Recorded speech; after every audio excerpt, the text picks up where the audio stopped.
whatever happening outside is just a reflection of what's happening within. Tried applying it myself. मैंने उसके बाद classes खत्म हो गई and then I had my C intermediate के exams. तो मैं उसमें लिखती थी कि मेरी रैंक आ गई है, मेरी रैंक आ गई है, ऑल इंडिया मेरी रैंक आ गई है. तो मैंने ऐसा करा और उस अटेम्प्ट में पास हो गई. मेरे डॉट मतलब हमें 400 में से 200 नंबर चाहिए होते हैं एंड आई एग्जैक्टली स्कोर 200. मतलब एक इधर होता तो मैं गई. तो मैंने ये पहली बार समझा कि एक मैं हूँ और एक मेरे अंदर एक कॉन्स्टेंट आवाज है जो मेरे ही अगेंस्ट काम कर रही है. सेल्फ लव को हम क्या समझते हैं, जब अभी नया नया सब मार्केट में आया है थोड़ा कुछ टाइम से सेल्फ लव, तो हम उसे ऐसे समझते हैं कि अपनी एक सुंदर सी सेल्फी मैंने लगाई और नीचे लिखा #सेल्फ लव. बुक्स पढ़ती रहती थी फिर तो एक मैंने एक्सरसाइज उसमें पढ़ी कि खुद को मिरर में देख के आई लव यू बोलना. खुद से प्यार करना मैनिफेस्टेशन लॉ ऑफ अट्रैक्शन में वही सबसे बेसिक चीज है, सबसे जरूरी ही वही है. जैसे करियर वाली जब चीज हो गई थी सॉर्ट की, चलो डिग्री आ गई, अब नेक्स्ट स्टेप क्या होता है कि लाइफ में पार्टनर चाहिए. मैं ना पार्टनर की जो लिस्ट बना रही थी सब चीजें देख के ऑन द बेसिस ऑफ मुझे ये चाहिए, but it didn't work out. और मैंने उसमें समझा और बाद में मैंने क्या चीज सही करी जो I got the exact person. आपको क्या लगता है कि इमोशंस का कितना इंपॉर्टेंट रोल है मैनिफेस्टेशन की? जब मैं खुद को बेहतर समझ पाती हूँ, अपने इमोशन को समझ पाती हूँ एंड मैं अनअपोलोजेटिकली जब मैं हो पाती हूँ तो मैं बेस्ट डिसाइड कर पाती हूँ कि मुझे क्या चाहिए और क्या नहीं चाहिए. मैंने करा ऐसा बहुत बार. मैं रूम में सिर्फ बैठ के यहाँ हाथ रख के कि नेहा को क्या चाहिए, नेहा को क्या पसंद है, क्या सही में ये चाहिए. तो कोई इज देयर एनी वे जो आप सजेस्ट करते हो कि अगर आपका इनर चाइल्ड अगर वो परेशान है बेचारा, उसको हील कैसे किया जाए? तो वो एक होता है ना कि हम बचपन से एक इंसान ढूंढते हैं कि वो एक एडल्ट जो मुझे बचा ले. तो जो आप बड़े हो जाते हो तो आपको ही वो एडल्ट बनना पड़ेगा जो बचपन का ट्रॉमा आपका हील करेगा. अब मुझे लोग चाहिए. मुझे पहले 2 साल पहले लगता था कि आई डोंट नीड फ्रेंड्स या why do I need a man in my life, I am earning for my self. अब कोई क्या ही एड ऑन कर देगा मेरी लाइफ में. You should be a giver, but if you are only giving and the other person is not reciprocating it, not acknowledging it, not appreciating you for it, तो आपको थोड़ा सा समझना चाहिए और एक लाइन ड्रॉ करनी चाहिए उसके बाद. पता है पूरा लॉ ऑफ अट्रैक्शन मैनिफेस्टेशन मुझे बेस्ट चीज क्या लगती है, everything is just mirroring out what's happening with in. अगर मैंने सोच लिया कि मेरे साथ जो होगा वो बेस्ट के लिए ही हो रहा है, मिल गया तो बेस्ट के लिए, नहीं मिला तो इससे अच्छा कुछ होगा, ये सोच के मैं लाइफ में आगे बढ़ जाती हूँ. And my beliefs always serve me and they prove me right all the time कि मुझे उससे बेहतर कोई मिल जाता है. चाहे कोई अपॉर्चुनिटी हो, कोई जॉब हो, कोई इंसान हो, तो हमेशा हुआ है. तो ये जो हमारी चाहत है कि उस स्पेसिफिक पर्सन को अट्रैक्ट कर लें, हम ना जब भी किसी स्पेसिफिक पर्सन को अट्रैक्ट करने का सोचते हैं तो हम उस पर्सन को अट्रैक्ट करने का नहीं सोचते हैं. उस पर्सन की एक इमेज जो मेरे दिमाग में है हम उसे लाइफ में पाना चाहते हैं. उनके साथ कुछ फिजिकल अब्यूज हुआ घर में ही किसी रिलेटिव के through and she was carrying a lot of hatred towards her mother की she didn't took stand for me. तो there is a prayer I do for forgiveness अपने लिए कि मुझे नहीं पता मैंने अपने किस जन्म में जाने अनजाने में नोइंगली अननोइंगली इंटेंशनली किसी के साथ कुछ भी गलत किया हो to any soul. So right now I seek forgiveness with all my heart. Hello दोस्तों, लॉ ऑफ अट्रैक्शन के एक और जोरदार पॉडकास्ट में आपका बहुत बहुत स्वागत है. आज का हमारा ये पॉडकास्ट बहुत खास होने वाला है और इस चीज़ के बारे में हमें बहुत सारे कमेंट आए जहाँ पर लोगों ने बात की कि हमें सेल्फ लव के बारे में और भी ज़्यादा समझना है, जिसमें हम आज जो पूरा जो पॉडकास्ट है इसमें हम सेल्फ लव के बारे में तो बात करेंगे ही करेंगे, इसके साथ साथ सरेंडरिंग टू गॉड के बारे में भी बात करने वाले हैं, फॉरगिवनेस के बारे में भी बात करेंगे और ये भी बात करने वाले हैं कि अपने इनर चाइल्ड को कैसे हील किया जाए. और बहुत डिटेल में डिस्कशन होने वाला है और इस डिस्कशन को करने के लिए हमारे साथ एक ऐसे पर्सन है जो लॉ ऑफ अट्रैक्शन के बारे में, मैनिफेस्टेशन के बारे में काफ़ी सालों से सिखा रही हैं, समझा रही हैं, बहुत लोगों को मेंटोर कर रही हैं और I am sure about it आपने इनको कहीं ना कहीं यूट्यूब पर ज़रूर देखा होगा. इनका बहुत ही बेहतरीन सा एक चैनल है जहाँ पर ये अपने कंटेंट के ज़रिए लोगों की लाइफ को बदल रही हैं. सो नेहा दत्ता जी, आपका बहुत बहुत स्वागत है हमारे चैनल पर. Thank you so much for having me. Before we get into the conversation, I have something to say. आपका जो चैनल है रीडर्स बुक क्लब, वो मैंने मेरे CA फाइनल के एग्जाम्स थे and I was so stressed day before exam और मुझे कुछ नहीं समझ आ रहा था. वो एकदम ऐसा पीक एंजाइटी आपको फील नहीं होती कि ये भी करना है वो भी करना है. और मैं ऐसे चैनल पे गई और वहाँ पे द पावर ऑफ नाउ की आपने एक बुक समरी डाली थी. वहाँ पे आप पूरे एक्सप्लेन करते करते यू सेड वन लाइन उस बुक में से आपने बताई थी कि कई बार हमें काम करना होता है हम उसको करने की जगह उसकी टेंशन में सारा वक्त दे रहे होते हैं उस मोमेंट में ना रह के. एंड पूरे कन्वर्सेशन उसमें पूरी वीडियो में just that line stayed with me. और फिर मेरी पूरे एग्जाम्स की पढ़ाई मैंने कहा वो मुझे इतनी सही लगी लाइन और इसलिए ना हमें बुक्स पढ़नी चाहिए. And thank you so much. ये पॉडकास्ट आप अभी कर रहे हैं पर आप उससे पहले जो पूरा इतना आपने सपोर्ट किया है बुक समरीज देकर, क्योंकि हम रेगुलर लाइफ में नहीं पढ़ पाते हैं वो. और उन बुक्स से, उन बातों से बहुत बहुत हेल्प होती है। मेरे तो वो गो टू थी, कोई भी कुछ समझ नहीं आ रहा है तो जाइए एक समरी का वीडियो खोलिए and good to go for the day. Thank you so much for that. Thank you so much to mention this. कई बार जब होता है आप कंटेंट देखते हो यूट्यूब पर किसी का और जो लॉ ऑफ अट्रैक्शन मैनिफेस्टेशन के बारे में बात करता है, तो आप हमेशा ना ऑथेंटिक लोगों को ढूंढते हो कि कौन है जो बहुत जेन्युइनली दिल से अपना कंटेंट शेयर कर रहा है। और जब मैंने आपका कंटेंट देखा, मैंने देखा कि किस तरह के कमेंट्स आपके वीडियोस पर आते हैं, तो मैं सच में रिलेट कर पाया कि अगर कोई सिखा रहा है लॉ ऑफ अट्रैक्शन के बारे में, दिल से शेयर कर रहा है, तो वो आप भी हैं और उनमें से एक हैं। और हमें साथ में ज़रूर एक पॉडकास्ट करना चाहिए। और मैंने बहुत सारी चीज़ें देखी हैं आपके कंटेंट में। आप लॉ ऑफ अट्रैक्शन के बारे में, लेट गो के बारे में, सरेंडरिंग के बारे में, फॉरगिवनेस के बारे में बहुत बात करते हैं। और मैंने सोचा कि अभी तक हमने स्पेसिफिकली सेल्फ लव पे बात नहीं की अपने चैनल पर, कि सिर्फ इस चीज़ पर बात करते हैं कि सेल्फ लव कितना इंपॉर्टेंट है मैनिफेस्टेशन की जर्नी में। राइट। तो आज इस टॉपिक पर बात करते हैं, है बिल्कुल। ना। तो आई एम श्योर लोगों को बहुत समझ में आएगा। बहुत लोग इस टॉपिक का वेट कर रहे थे, and I am sure about it, बहुत सारे लोग आपका भी वेट कर रहे थे कि आप हमारे चैनल पर आए और हम बहुत सारी बातें करें। थैंक यू सो मच भाभी। जब आपका मेल भी आया था टीम से, मैंने 2-3 बार चेक करा कि is it really that Amit readers book club, और उन्होंने मुझे इनवाइट भेजा है। Thank you so much for having me. Thank you Neha. तो शुरुआत इस चीज़ से करते हैं कि आपका version of law of attraction क्या है। आप क्या कहते हैं कि लॉ ऑफ अट्रैक्शन है क्या? मेरे लिए लॉ ऑफ अट्रैक्शन सिंपल ऐसा है, ये नहीं, मेरे लिए ना वो टेक्निक्स वाला नहीं है। मैं कभी भी टेक्निक ओरिएंटेड बात नहीं कर पाती हूँ, क्योंकि मुझे ऐसा लगता है कि law of attraction is not just कि ये टेक्निक लगाई और उससे ये हो गया। उसके लिए आपको एक सर्टेन तरह का इंसान बनना होता है और अपने लाइफस्टाइल में बहुत सारी चीज़ें चेंज करनी होती हैं, अपनी पर्सनालिटी में करनी होती है। So what ever happening outside is just a reflection of what's happening with in. अंदर जो चल रहा है, तो अंदर का बहुत कुछ बदलना पड़ता है, समझना पड़ता है खुद को, उस पर काम करते हैं, और फिर बाहर कुछ फोर्सफुली करने की ज़रूरत नहीं पड़ती, फिर बस चीज़ें हो जाती हैं। It just flows beautifully. So that's what I feel about manifestation and law of attraction to be specific. तो आपका पहला एनकाउंटर कब हुआ? आपने कब समझा कि यार ये तो काम कर रहा है मेरे लिए? ओके, तो हमने ना ऐसे, मेरी सीए की क्लास में एक फैकल्टी वो चला देते थे, वो जैसे ब्रेक हुआ तो बच्चे बाहर चले जाते थे, वो स्क्रीन पे द सीक्रेट मूवी चला देते थे ब्रेक के टाइम पे। तो मैं उसे देखती रहती थी। अब कोई पहली बार देखेगा ना, that person will so amazed bye it कि ओ माय गॉड, ये भी एक दुनिया एग्जिस्ट करती है कि ऐसा सोचो ऐसा हो जाता है। तो मैंने देखा, I tried applying it myself. मैंने उसके बाद क्लासेस खत्म हो गई and then I had my CA intermediate के एग्जाम्स। तो मैं उसमें लिखती थी कि मेरी रैंक आ गई है, मेरी रैंक आ गई है, ऑल इंडिया मेरी रैंक आ गई है। And nothing happened actually. I couldn't make it in that attempt. उसके बाद मैंने एक चीज़ समझी, फिर मैंने द सीक्रेट में बुक लेकर आई। मैंने कहा बुक पढ़ते हैं, ये है 2013 की बात। तो मैंने कहा बुक पढ़ते हैं कि क्या है। वहाँ बुक में ऐसे पढ़ते पढ़ते एग्जाम हो चुके थे, रिजल्ट आना था, मे बी 1 हफ्ता बचा होगा। तो मैंने वो बुक पूरी पढ़ ली एक दिन में, सिंगल सिटिंग में मैंने बुक खत्म कर दी वो। उसमें मैंने एक चीज़ पढ़ी कि एक कोई लेडी थी, उन्हें घर चाहिए था, तो उन्होंने ना उसका एड्रेस वो अपने नाम पे लिखती नहीं अपना नाम और पूरा नेम प्लेट जैसा, और वो शी सेट, वो पूरा डायरी पेन लिखा, और उनको शाम तक कॉल आ गया कि वो घर उन्हें मिल गया, उनका कुछ फंसा हुआ था, डिपॉजिट या कुछ। तो मैंने कहा वाह यार, मतलब ये तो मैं भी करके देख सकती हूँ, 1 हफ्ता बचा है, पास हुई तो हुई। इस मोमेंट में मैंने एक चीज़ समझी कि करके देखते हैं, हुआ तो हुआ, नहीं हुआ तो नहीं हुआ। और मैंने बैठा, मैं लिखा। पहले तो शुरू में झूठ लग रहा था कि thank you I have cleared the exam, तो बहुत झूठ लग रहा था। मैं लिखती गई, इवेंचुअली ना मुझे उसमें बहुत मज़ा आने लगा वो करते करते। बस मुझे कुछ देर के लिए उस जोन में जाकर अच्छा लगता था कि what if I clear the exam. तो मैंने ऐसा करा और उस अटेम्प्ट में मैं पास हो गई। मेरे डॉट मतलब हमें 400 में से 200 नंबर चाहिए होते हैं, एंड आई एग्जैक्टली स्कोर 200। मतलब एक इधर होता तो मैं गई। तो आई स्कोर 45, 55, 50, 50। मुझे आज तक मेरा वो टोटल याद है। तब मुझे पहली बार लगा कि wow man, this stuff actually works. This is good wow.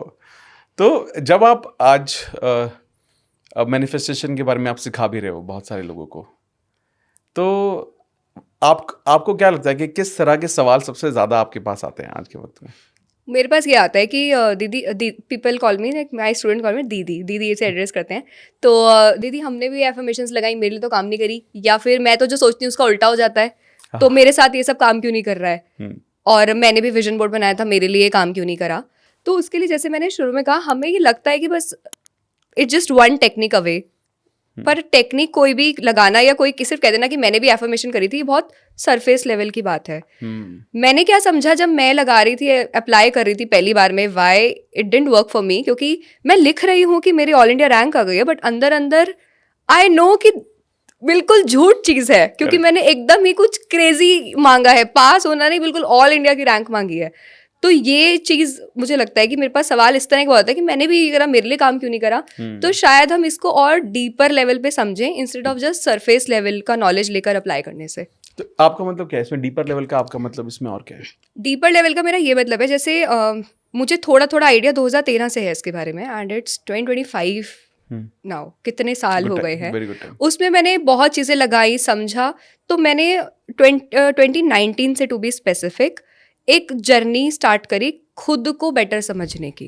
Because if I don't know about my self, तो मैं कुछ भी बाहर करूँगी वो उसका कोई मतलब ही नहीं बनता है। तो मैंने धीरे धीरे समझा। तो एक इंसिडेंस मैंने एक्सपीरियंस करा था अपने साथ, एक एक्सपीरियंस था कि ये जैसे मुझे ना बहुत लगता था, although I am not mad, मैं पागल वागल नहीं हूँ, मुझे ऐसे लगता था कि मेरे दिमाग में कोई आवाज़ आती है, मतलब आई ट्राई एक्सप्लेनिंग इट, कि जैसे कभी मैं घर में डस्टिंग कर रही हूँ, कुछ कर रही हूँ, so I always wanted music to be on. तो मैं म्यूजिक के बिना काम नहीं कर पाती थी। या मैं अगर ऑटो में कहीं जा रही हूँ, तो अगर किसी दिन मैं अपनी ईयरफोन्स भूल जाती थी ना, मुझे लगता था कि अब कैसे गुजारा होगा ईयरफोन्स के बिना।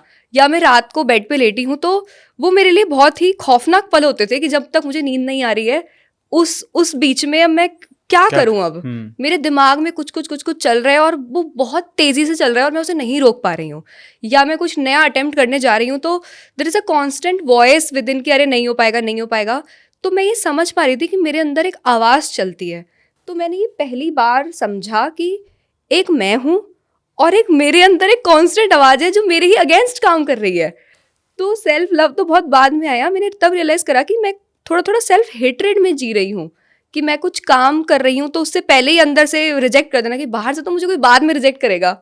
आई am rejecting myself then and there, कि अरे नहीं हो पाएगा, मैं ये नहीं कर पाऊंगी, मैं वो नहीं कर पाऊंगी, मैं अच्छी नहीं दिख रही हूँ। मैं अपने स्कूल की 12th की फेयरवेल तक में नहीं गई थी, because I had so much into my mind कि I don't look that good. अब कोई अगर बाहर से देखता है तो उसे लगता है कि अरे कहाँ झूठ बोल रही है, ऐसा थोड़ी है, सही तो दिख रही हो। पर ये एक्सटर्नल था नहीं ना, it was all with in, कि मैं ऐसी नहीं दिख रही हूँ, मैं वैसी नहीं दिख रही हूँ, मेरी जो स्टैंडर्ड ब्यूटी स्टैंडर्ड है, मैं उतनी गोरी नहीं हूँ जितना सोसाइटी एक्सपेक्ट करती है, मेरी हाइट उतनी नहीं है। So I had so much of this going on in my head. और वो बचपन से बड़े होते इकट्ठा होते तो कितना हो चुका होगा वो क्लटर। तो वो पूरा क्लटर मेरे दिमाग में आ गया था। तो वहाँ से इट ऑल जस्ट स्टार्टेड। मैंने वो जर्नी वहाँ से शुरू करी कि एक आवाज़ अंदर है और एक मैं हूँ। वो डिस्टिंक्शन मैंने पहली बार समझा। तो मतलब ये तो बहुत, मतलब ये आई am so happy you sharing this. ये आई थिंक वो वक्त फिर आपके लिए बहुत डिफिकल्ट होता है। तो आपने उस वक्त ऐसा क्या किया कि जो ये आपने जो नॉइस जब आपने सुनना बंद किया, क्योंकि कहीं ना कहीं तो आप बदलाव लेकर आए होगे अपने थॉट में, है ना? और हम इस बात करते हैं बार बार कि खुद से प्यार करना कितना ज़्यादा ज़रूरी है हम लाइफ में कुछ भी करना चाहते हैं। तो जब ये अपोजिट रिएक्शंस आपको मिले तो आपने कुछ किया उस वक्त कॉन्शियसली? सबसे पहले तो मैंने इस चीज़ को एक्नॉलेज किया कि there is a voice going on in my head. क्योंकि अगर मैं ये किसी को भी बाहर बताती तो कोई नहीं समझ पाता उस बात को। एक दो बार मैंने ट्राई भी करा कि अपने किसी फ्रेंड से मैं शेयर करूं कि मैं क्लास में बैठी, मैं कुछ समझ नहीं पाती थी क्या चल रहा है, क्योंकि मेरे दिमाग में कॉन्स्टेंटली चल रहा है कि सब आसपास पढ़ रहे हैं, सबके क्वेश्चंस होते जा रहे हैं, मैं नहीं कर रही हूँ, मैं तो फेल हो जाऊंगी। अब वो अंदर चल रहा है। अब मैं किसी को घर में अगर एक्सप्लेन करूंगी तो घर वालों को लगेगा कि नाटक कर रही है, पढ़ना नहीं है। इसलिए मैं पढ़ना चाहती हूँ, मैं चीज़ें करना चाहती थी, पर मैं नहीं कर पा रही थी due to the constant voice. And I tried explaining this to few of my friends and they said, तू घर में रहेगा ना, तेरा दिमाग खराब हो गया है, थोड़ा बाहर जाया कर, बाहर निकला कर, लोगों से मिला कर, कहीं घूमा जाके। और फिर मुझे, क्योंकि मैं इस चीज़ को एक्नॉलेज करी देयर इज समथिंग हैपनिंग, तो मैंने उनसे कहा भी, मैंने समझा भी कि ये ना टेम्पररी सोल्यूशन होगा। मैं कहीं बाहर चली जाऊँ, कहीं घूम आऊँ, वापस तो उसी कमरे में आके खुद के साथ बैठूंगी ना। रात को क्या करूंगी जब दिमाग भाग रहा होगा और मैं नहीं रोक पा रही होंगी।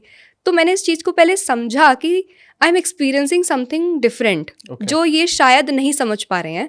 उस टाइम पहली बार जो मैंने एक चीज़ चेंज करी कि खुद को ब्लेम करने की जगह कि there is something wrong with me, I acknowledge and address it कि there is something different happening with me, not wrong. उसको पहले समझ के फिर मैंने, गूगल ने मेरा बहुत साथ दिया उस समय। तो मैं ऐसे यूट्यूब गूगल पे ढूंढती रहती थी, ऐसी पूरा टाइप करके कि I can listen a constant voice in my WhatsApp. तो वहाँ से मुझे मेडिटेशन के बारे में पता चला पहली बार 2019। तो मैंने मेडिटेशन के बारे में वहाँ से पढ़ा, और हमारी किसी सीए की क्लास में किसी ने द पावर ऑफ नाउ वो बुक सजेस्ट मुझे करी थी। तो मैंने जब उसको पढ़ना शुरू किया, जो वो बुक जिस तरह से लिखी है और जो उसमें बातें हैं, it just calms down something with in you. तो मैंने समझा कि जो मैं अंदर आवाज़ सुन रही थी वो एक मतलब कुछ चीज़ होती है, वो ऐसा ही नहीं है कि वो हवा वाली बातें नहीं कर रही थी मैं। तो मैंने समझा, एंड आई सिंपल चीज़ जो एक्सरसाइज मैंने उस समय पे शुरू करी कि जैसे मैं स्टेयर्स चढ़ती थी ना, तो हम क्या ऐसे चढ़ जाते हैं तो कॉन्शियस थोड़ी होते हैं। So I started just counting the number of stairs, मैं जब स्टेयर्स पे चढ़ रही हूँ तो पहला वो, फिर अगर मैं हैंड वॉश कर रही हूँ तो आई कुड जस्ट मैं टैप ऑन करके मैं ऐसे देखती थी कि हाँ हाथ पे पानी पड़ रहा है, ऐसा बस।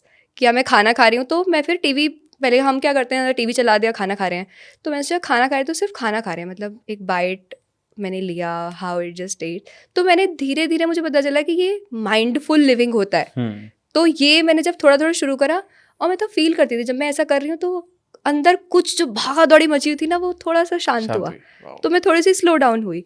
तो होता है ना कि जब आप पहला एक स्टेप लेते हो किसी जर्नी की तरफ, फिर तो आपको रास्ते मिलते जाते हैं, चीज़ें मिलती जाती हैं। So that's how I got into meditation या लॉ ऑफ अट्रैक्शन की जादुई दुनिया में। वाह, दिस इज सो गुड। ये बहुत अच्छा भी लग रहा है, क्योंकि कई बार ना बहुत सारे लोग ना घबराते हैं ये सारी बातें करने में, क्योंकि ये जो इनसिक्योरिटीज़ होती हैं या फिर ये जो डर होते हैं ना, हम सभी के अंदर होते हैं एक वक्त पर। और जब हम ये समझते हैं कि अगर कि जितने भी लोग ये जर्नी, जितने भी लोग ये पॉडकास्ट देख रहे हैं, हमें हमारे जैसे बहुत सारे लोग उनमें से भी होंगे जो ये समझ पा रहे होंगे कि शायद वो ये गो थ्रू कर रहे हैं, और लोगों को लगता है कि यार हम वो कुछ ऐसा गो थ्रू कर रहे हैं जो कि बहुत अलग है। ये कुछ अलग नहीं है, आपने भी वो गो थ्रू किया है, मैंने भी वो गो थ्रू किया है। मेरे अलग ट्रॉमास थे लाइफ के। जब स्टूडेंट थे तो हम पढ़ ही नहीं पाते थे, स्कोर ही नहीं आ पाते थे, 40% से ज़्यादा कभी मार्क्स ही नहीं आए लाइफ में।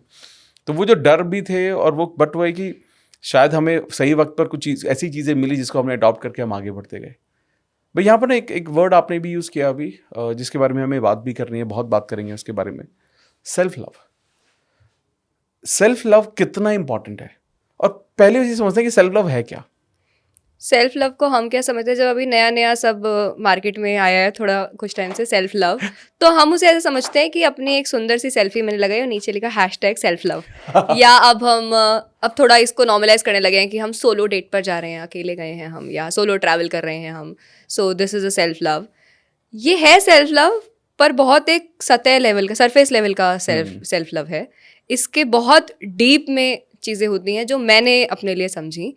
सेल्फ लव मैंने सबसे पहले अपने लिए क्या समझा कि जैसे मेरी खुद की बहुत सारी इनसिक्योरिटीज़ थी, और उसके चलते मैंने बहुत ज़्यादा दोस्त नहीं बना पाई मैं, या बहुत अच्छा करियर वाइज मैं एक सर्टेन टाइम तक नहीं कर पाई।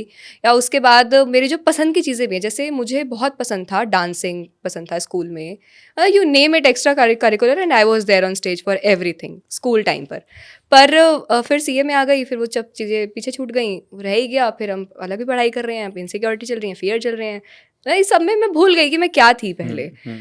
फिर अभी सीए में एक फेस्ट हुआ था 2019 के अराउंड ही हुआ वो, और मैंने उसमें सोचा कि अब उस समय मेरी कोई दोस्त नहीं था साथ जाने के लिए, एक बेस्ट फ्रेंड थी, उसकी शादी हो गई थी, आई वॉज ऑल अलोन।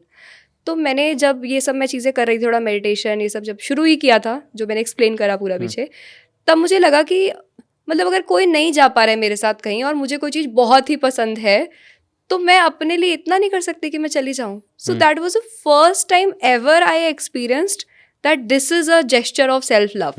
कि मुझे एक एज अ स्पीकर कहीं बोलना था, और मैं बहुत डर रही थी। मैंने खुद को बोला कि पहली बार कि ज़्यादा से ज़्यादा क्या हो जाएगा, मैं स्टेज पे जाऊँगी, चुप हो जाऊँगी, भूल जाऊँगी, धक्के मार के स्टेज से तो उतारेगा नहीं कोई, इतना तो नहीं चल रहा है कुछ। तो मैंने कहा जाके देखते हैं बस। तो ये मेरे लिए पहला था कि करेज दिखाना, खुद के दिमाग से ऊपर उठकर खुद को ये बताना कि नहीं नहीं हो जाएगा, करके देखते हैं। तो मैंने जो खुद को एक स्लाइड पुश किया, let's give it a shot, और मुझे करके बहुत अच्छा लगा। और उसमें जो इतने भी लोग मुझे, मेरे वहाँ पीयर्स जो थे सीए के में उस टाइम, वो जो मुझे वहाँ उन्होंने स्टेज पे पहली बार सुना, उन्होंने कहा हमें नहीं पता तो इतना अच्छा भी बोलती है, क्लास में तो चुप पीछे बैठी रहती थी। पर उन्हें नहीं पता कितना ज़्यादा अंदर द्वंद्व चलता है वो, कि खुद को हरा के खुद ही से जीतना है वाली बात। तो मैंने पहली बार ये करा, मुझे बहुत अच्छा लगा। फिर उसी दिसंबर 2019 में ही फिर एक डांस का कंपटीशन हुआ, मैं उसमें भी गई। पहले मैं सोचती थी कि नहीं, मैं तो इतना कहीं से सीखा नहीं है, कर पाऊंगी नहीं कर पाऊंगी, इतने सीखे लोग वेल ड्रेस होकर आए, मैं तो घर से ही कुछ जुगाड़ उगाड़ लगा के ड्रेस पहन कर आ गई। बट अब मैं फिर भी गई वहाँ पर, मैंने परफॉर्म किया और मैं सेकंड भी आई उसमें। तो वो मेरे को लगा कि जो एक स्लाइट पुश मैंने करके अपने बारे में सोचा कि नहीं जा रहा कोई दोस्त तो नहीं जा रहा, मैं जाऊंगी, तो वो मेरे लिए पहला एक्सपीरियंस था how self love feels like. और उसके बाद मैंने ऐसी में बुक्स पढ़ती रहती थी फिर, तो एक मैंने एक्सरसाइज उसमें पढ़ी कि खुद को मिरर में देख के आई लव यू बोलना है। और अब ये सुनने में बड़ा क्लीशे लगता है ना, खुद से प्यार करो, खुद से प्यार करो क्या होता है। मैंने कहा चलो करके देखते हैं। अब मैं शीशे के सामने जाके खड़ी हुई, मैंने शायद पहली बार मैं अपनी आँखों में देख रही थी। I was standing in front of the mirror, I was looking into my eyes. थोड़ी देर बाद में रोने लग गई बहुत ज़्यादा, मेरी आँखों से इतने आंसू निकल रहे हैं, क्योंकि उस समय मैं समझ रही थी कि अब तक मैं अपनी लाइफ के 22-23 साल खुद को दूसरों की नज़र से देखती आ रही थी कि मैं पतली दिख रही हूँ, मैं छोटी दिख रही हूँ, मेरा रंग ऐसा है। पहली बार मैं खुद को सिर्फ इंडिविजुअल नेहा देख रही हूँ, हु नेहा इज़। मैं सिंपल अपनी सीधा आंखों में देख रही थी। And I cried so bad that day. मैं शीशे में देखे खुद को रोए जा रही, मेरे को लग रहा है कि ओ मेरी तो कुछ गलती भी नहीं थी, इतने क्या मैं सब इनसिक्योरिटी सोसाइटल ये वो के चलते खुद को इतना ऐसे रखा। फिर मैंने सोचा दिस स्टफ वर्क्स। अब आपने जैसे एक चीज़ कही कि बहुत लोग इन सब चीज़ों से गो थ्रू करते हैं, कुछ लोग उससे उभर जाते हैं, कुछ लोग एकदम बिखर जाते हैं उसके बाद। फ़र्क यहाँ पर ये होता है कि हमने सुनी तो हमने एटलीस्ट एक खुले दिमाग से we gave it a shot कि चलो करके देखते हैं। सम पीपल, मैं जैसे वर्कशॉप करती हूँ, कुछ लोग आते हैं सुनते हैं चीज़ें, they just reject it then and there कि ऐसे थोड़ी होता है, हटाओ, करके तो देख लो ना एक बार। मतलब शीशा सबके घर में खड़े होके देखो ना एक बार अपनी आंखों में, call out your name, whatever your nickname is, look into the mirror and say I love you. You'll feel something so different doing it for the first time. Correct. So that's how I experienced self-love तो first time. खुद से प्यार करना कितना ज़्यादा ज़रूरी है for better manifestation? सबसे ज़्यादा ज़रूरी खुद से ही प्यार करना है। And this is not being selfish. हमें अगर ये कहो ना तो सब you are so self obsessed, you are so selfish, so whom I am you are expecting me to be obsessed with? People around, my career, ये सब तो मुझे पता, ये मैंने ये समझा कि खुद से प्यार करना मैनिफेस्टेशन लॉ ऑफ अट्रैक्शन में वही सबसे बेसिक चीज़ है, सबसे ज़रूरी ही वही है। जब टीम ने भी पूछा कि मैं किस किस बारे में बात करती हूँ, तो मैंने भी पहली बार उस दिन बैठ के सोचा कि अगर मैं सारी चीज़ें फिल्टर आउट करूँ कि आई टॉक अबाउट दिस, तो what is the most important thing I would love to shout out loud to the world. I say कि प्लीज़ लव योर सेल्फ। और सेल्फ लव में क्या क्या चीज़ आती है कि मैं जैसी दिख रही हूँ, और मैं बहुत बार फेल हुई सीए में, तो मैं खुद को हमेशा ब्लेम करती थी कि यार मैं स्कूल में भी एवरेज ही रही, यहाँ पे भी फेल, लोग आगे निकल गए पीछे निकल गए। वो the very first time I said हाँ तो हाँ हो गई, लग गए अटेम्प्ट, फेल हो गई, ये नहीं हुआ करियर में, मेरे हिसाब से चीज़ नहीं, हाँ तो सांसें चल रही है ना, बढ़िया दिख रही हूँ ना, कर लूँगी ना कुछ तो दिमाग है ना इतना। तो वो जो, और फिर उससे जो कॉन्फिडेंस आप में आता है खुद को समझ के, खुद को एक्सेप्ट करके, वो डिफरेंट लेवल होता है। फिर जब आप एक कॉन्फिडेंस से किसी रूम में एंटर कर पाते हो, और ये सब अंदर से, मैं बाहर से आप कितना भी मोटिवेशनल वीडियोस देख लो कि you can do it, if you from with in do not feel worth it, good enough, वो नहीं हो पाएगा। और मैं it's been 3 years I am on YouTube, बहुत लोग से मेल पे बात होती है, कमेंट सेक्शन में, 1-on-1 कन्वर्सेशन, कंसल्टेशन में, मैंने ये समझा हम सबको कहीं ना कहीं लगता है I am not good enough. सबको यही लग रहा है। वो हमारे पास टाइम के साथ साथ इवॉल्व होते जा रहे हैं गुड इनफ, कि मे बी शायद मैं पहले सोलो वीडियो के लिए गुड इनफ फील नहीं करती थी, फिर मैं शायद पॉडकास्ट के लिए गुड इनफ फील नहीं करती थी, but we all feel that I am not enough maybe looking at the people around. और अगर नॉट इनफ वाली फील आ रही है तो वील कीप ऑन अट्रैक्टिंग जो हमें लोग ऐसा फील करवा रहे हैं, नॉट गुड इनफ। ऐसे करियर में मैं आ जाऊंगी जो मुझे फील करवा रहा है, I am not good enough. So first step is I fixed the self love वाला thing within me. So this was the first step, और उसमें मैंने, and it started with the self acceptance wherever I am today.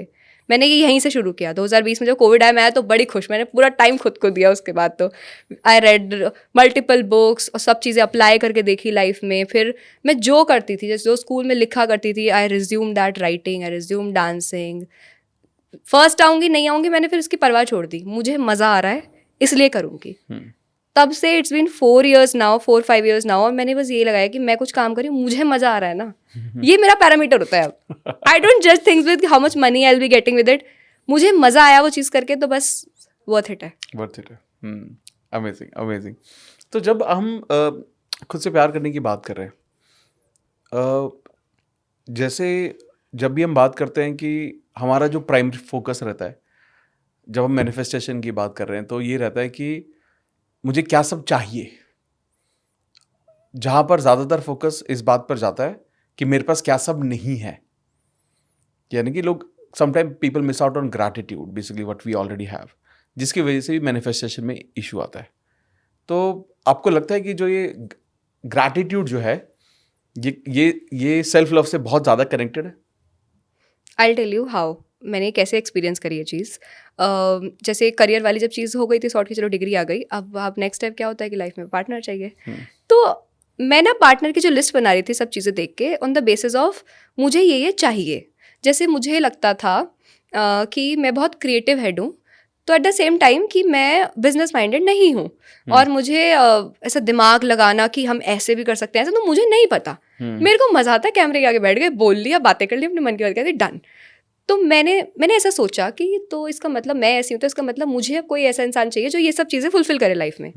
ये सब इस basis पे मैंने पूरी एक लिस्ट बनाई, and I got a person like that, but it didn't work out. और मैंने उसमें समझा, और बाद में मैंने क्या चीज़ सही करी जो I got the exact person. मैं पहले गलती क्या कर रही थी कि जो मेरे में अच्छी चीज़ें हैं मैं उसको चेरिश ना करके कि वो तो ठीक है ना, मतलब मैं यहाँ कम हूँ, कम वाली लिस्ट बना रही थी मैं पूरी। पर मैंने जब देखा चीज़ें वर्कआउट नहीं करी, मैंने कहा मैं तो, और उस टाइम आपको ज़्यादा हिट होता है जब आपने पूरा लॉ ऑफ अट्रैक्शन पढ़ चुके हैं, सब चीज़ें सब अप्लाई कर चुके हैं, आपको लगता है कि मैं तो सब जानती हूँ, फिर कहाँ गलती रह रही है। तो मैं फिगर आउट नहीं कर पाई उस टाइम। पर बाद में जब मैंने बैठ के फिर मैंने कहा मतलब मैं अगर अच्छा कर रही हूँ तो मैं क्रिएटिव हेड हूँ ना, मतलब I started cherishing what's good within me. कि मैं इसको बहुत नेगेटिव देखती थी कि मैं बहुत एक इमोशनल तरह की इंसान हूँ। तो मैंने बाद में इसको ये देखा कि wow, I can feel my emotion so deeply. मतलब मुझे, जैसे मेरी एंगेजमेंट थी तो मैं ऐसे सब डांस करें मेरे लिए, तो मैं पूरा चीयर अप करके ऐसे मम्मी साइड से आके धीरे धीरे, लोग देख रहे होंगे आसपास, मैंने कहा I want to feel every emotion, I am feeling happy. और मैं अगर एज अ ब्राइड एंट्री कर रही हूँ या मैं अपने एंगेजमेंट में एंटर करती हूँ, I was crying so bad, क्योंकि आई वाज थिंकिंग कि wow this is so good, out of gratitude I was crying. तो मैंने सोचा कि ये मेरा नेगेटिव ट्रेट नहीं है, ये तो बहुत अच्छी बात है ना, I can feel all the emotion intensified. तो मैंने सब चीज़ों को चेरिश करना शुरू करा जो मेरे बारे में है। जब मैंने वो करा तो आई गॉट अ पर्सन जिसने समहाउ वो गैप फिल कर दिए जो मेरे में लैक थे, because I was not focusing on the lack that moment. So focus on what good is in your life, universe will take care, universe, God, energy, that will take care of what you want. Correct. आप बस जो है उसके बारे में उसको appreciate करो। Amazing, बहुत बहुत अच्छे से समझाया आपने, और आई थिंक ये बहुत इंपॉर्टेंट भी है। आपने बात की अभी इमोशंस की। बहुत सारे लोग ऐसा सोचते हैं कई बार कि ना मैं आई एम इमोशनल फूल, मैं ना बात बात पे रो देता हूँ या रो देती हूँ, मेरे इमोशंस मेरे काबू में नहीं रहते, तो मैं लाइफ में इसलिए कुछ भी हैंडल सही से नहीं कर पाता या कर पाती। तो हालांकि मेरे पर्सपेक्टिव बिल्कुल उल्टा है इसके बारे में। तो आपको क्या लगता है कि इमोशंस का कितना इंपॉर्टेंट रोल है मैनिफेस्टेशन की जर्नी में? मेरे को भी पहले ऐसा लगता था कि मैं अभी भी बात बात पे रो देती हूँ। मतलब when I met my husband, तो उन्होंने ये कहा कि ये कई बार मैं रो रही होती तो मम्मी आती है मेरी मदर इन लॉ की, रो क्यों रही है? वो कह रहे नहीं खुशी में रो रही है, तो यार दुख में रो रही है, ये रो लेती है हर बात में। तो that just my way of venting out things. तो कई बार हम कहते हैं ना कि इमोशंस मेरे मुझसे हैंडल नहीं हो रहे हैं या मुझसे मैनेज नहीं हो रहे हैं, maybe I am so weak to deal with it. If you are happy about it, say it out. If you're sad about it, say it out, cry it out. मतलब just vent it out from your system. मैंने क्या करा, जब मैं meditation का थोड़ा मैंने intensify करा कि मैं 40 मिनट्स बैठती थी शांति में एंड जस्ट मेडिटेटिंग, पूरा बॉडी स्कैन कर रही हूँ मैं बंद आँखों से। So I use to feel heaviness at lot of my body parts, मुझे ऐसा दिल में भी ऐसा भारी भारी लगता था। और फिर मैं बस for no reason I am just crying so bad. तो उससे मैंने समझा कि जब हम कई बार अपने इमोशंस को सप्रेस कर देते हैं अंदर, अब वो अंदर ही रहे ना, वो निकल ही थोड़ी बाहर। तो आपके जो भी अनप्रोसेस्ड इमोशंस होते हैं, आपके जो सप्रेस्ड इमोशन, कि आपको अभी कुछ बहुत बुरा लगा, आपने बोला नहीं किसी से क्योंकि you are mature, how can you react on it, तुमको कैसे बुरा लग सकता है, तुम कैसे रो सकती हो, तुम्हें तो सब ज्ञान है, तुम क्यों रो रही हो, बड़ी हो गई हो, ये सब सुन के आपने खुद को रोक दिया। But inner child within you just want to express it out ना। तो अपने इमोशंस को अपनी वीकनेस ना समझ के, पहली बात तो हम खुद ही को बुरा फील करवाते हैं कि रो लिए तो भाई अब बुरा, अब गिल्टी फील हो रहा है कि रो क्यों लिए। रोलिए, मैं तो अपनी स्ट्रेंथ समझती हूँ कि मैं रोली, कि मैं इतनी स्ट्रेंथ करेज है मुझ में कि मैं अपनी वल्नरेबिलिटी सामने दिखा सकती हूँ. I can be my authentic self. You like me or do not like me is your problem, not mine. So I made it very clear. I started owning myself. तो अपने इमोशंस को, अपने behaviour को मैंने own करा, और जहाँ जहाँ फिक्स करने की जरूरत थी वहाँ करा भी. पर ये नहीं कि मैं कुछ एक बेकार सा प्रोजेक्ट हूँ जिसको पूरा फिक्स होने की जरूरत है, इस इंटेंशन से नहीं. I started owning a lot of my emotions. और इसने मुझे कैसे हेल्प किया, मैं उस मैनिफेस्टेशन में टू बी स्पेसिफिक, जब मैं खुद को बेहतर समझ पाती हूँ, अपने इमोशंस को समझ पाती हूँ, एंड मैं अनअपोलोजेटिकली जब मैं हो पाती हूँ, तो मैं बेस्ट डिसाइड कर पाती हूँ कि मुझे क्या चाहिए और क्या नहीं चाहिए. If I am not happy with something, I just say it out. और ये मेरे लिए फॉर्म ऑफ सेल्फ लव है कि मैंने बाउंड्री सेट कर दी. अगर मुझे लगा कोई somebody is not being authentic with me, या किसी ने मुझे मीन जोक मार के ओहो यू कांट टेक जोक्स बोल के बुरा फील करने की कोशिश करी, हाँ I can't take mean joke because I don't like. मैं जब मीन जोक्स किसी पे नहीं करती तो मैं लूंगी भी नहीं. That's I am setting a boundary here, and that's a form of self love, self care for me. Not looking pretty all the time, that's bonus of course, but ये एक था ना मेरे लिए. तो मैंने ये जब चीज़ें समझी और अपने इमोशंस के, कोई मुझे बुरा फील करवाए मेरे इमोशंस के लिए, I will own my emotions. और जब आप ऐसा करते हैं तो फिर आप खुद को पीछे नहीं छोड़ते हैं. मैनिफेस्टेशन में बहुत लोग नहीं कर पाते हैं चीज़ें. क्यों? क्योंकि वो खुद को पीछे छोड़ देते हैं और वो सोचते हैं कि अब लाइफ में कुछ चीज़ हो जाएगी. हम सबके अंदर अभी भी वो 5-6 साल का ही बच्चा है, वही रिएक्ट करता है, वो खुश है, तो आपको सब मिलेगा लाइफ में. और आप अगर उसी से नहीं पूछ रहे हैं कि तुझे क्या चाहिए. मैंने करा ऐसा बहुत बार, मैं रूम में सिर्फ बैठ के यहाँ हाथ रख के कि नेहा को क्या चाहिए, नेहा को क्या पसंद है, क्या सही में ये चाहिए. ये सब जब मैंने खुद से सवाल करने शुरू करे तो उसमें मैं बेहतर समझ पाई कि ये चाहिए. और जब दिल से आपको चीज़ चाहिए होती है ना, आपको मिलती है. और दिल से क्या चाहिए, दिल से वो इनर चाइल्ड हो, दिल से ही चाहिए आपको. तो ये सब जब मैंने समझ पाई तो मैं चीज़ें बेहतर लाइफ में मैनिफेस्ट कर पाई.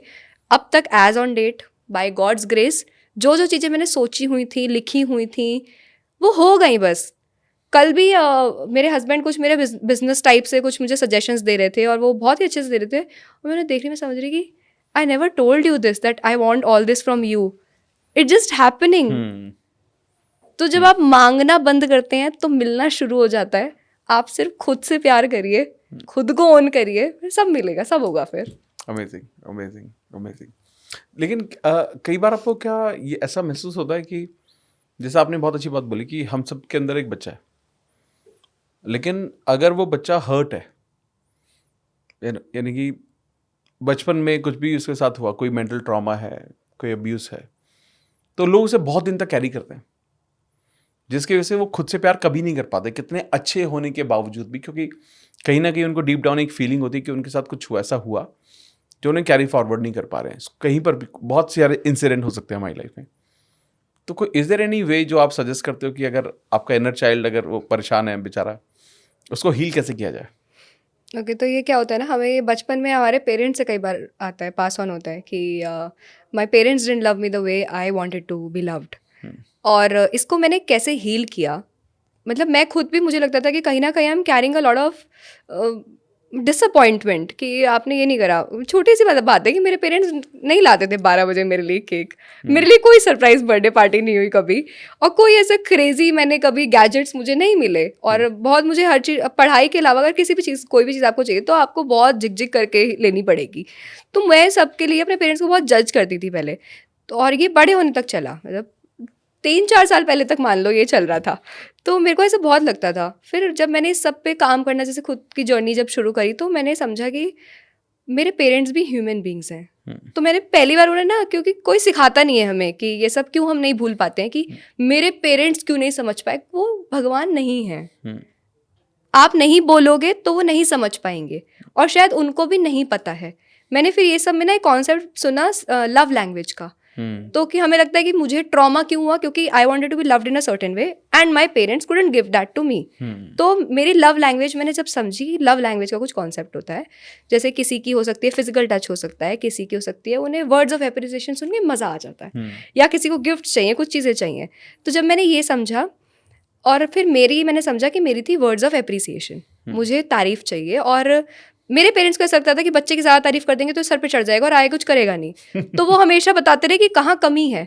उस समय मेरा इनर चाइल्ड से हर्ट रहा हमेशा कि यार मैं कुछ भी कर रही हूँ, मैं खरी नहीं उतर पा रही एक्सपेक्टेशन पे। मुझे पूरी लाइफ यही लगता था कि मैं किसी की एक्सपेक्टेशंस पे नहीं खरी उतर पा रही हूँ, क्योंकि मुझे कोई अप्रिशिएट नहीं कर रहा है और मुझे अप्रिशिएशन सुननी थी। मेरे घर में कोई तारीफ नहीं करता था। मम्मी हमेशा कहती थी तारीफ होती है जो दूसरे करेंगे, माँ बाप थोड़ी बच्चों की तारीफ करते हैं।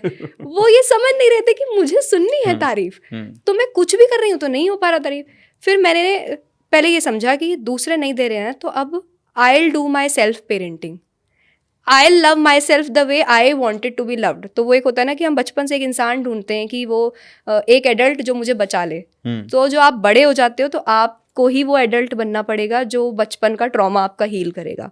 Nobody is coming from outside to save you. तो ये जब मैंने समझा तो मैंने खुद को लव लेटर लिखने शुरू करे। I started telling my self words of appreciation.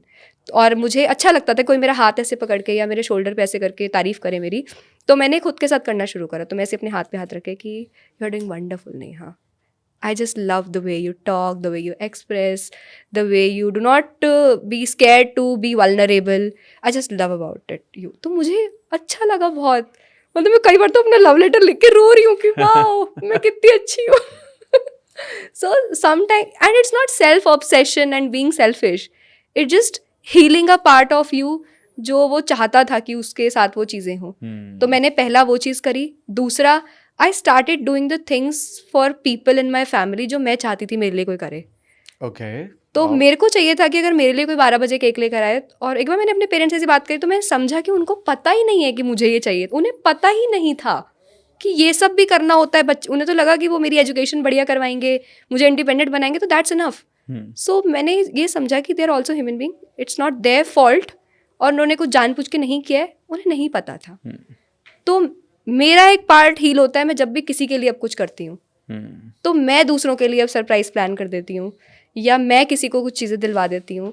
और फिर मैंने काम ऐसा चुना जहाँ पर मैं किसी की लाइफ में वो चीज़ फुलफिल कर पा रही हूँ, और फिर मुझे मेरी लव लैंग्वेज भी पूरी हो जाती है। मेरे को बड़ा प्यार मिलता है कमेंट सेक्शन में, तो मेरी लव लैंग्वेज भी पूरी हो रही है। तो मैं उसमें एकदम फिर अब खुश रहती हूँ कि सही है, अब सब सेट हो गया है। Wow, this is so good. तो जब आप अपने लिए, how often did you write this letter to yourself? ये मैं कभी भी ना इन सब चीज़ों को एज अ काम नहीं करती हूँ कि इतनी बार लिखना है, इतने बजे लिखना है, इस पेन से लिखना है। सब बच्चे पूछते हैं ऐसे मुझसे। मेरे को जब लगता है कभी कैसा अकेला अकेला सा लगता है, एंड अकेला doesn't mean I am lonely in life या मेरा पार्टनर मेरे लिए ये नहीं कर पा, सब चीज़ें कर पा रहे हैं, बट अगर आप वो अपना पार्ट पूरा नहीं करोगे, if you are not being the source of joy for your own self, nobody else can do it for you. तो अभी भी मेरे को कभी भी लगता है तो I just sit down and start writing.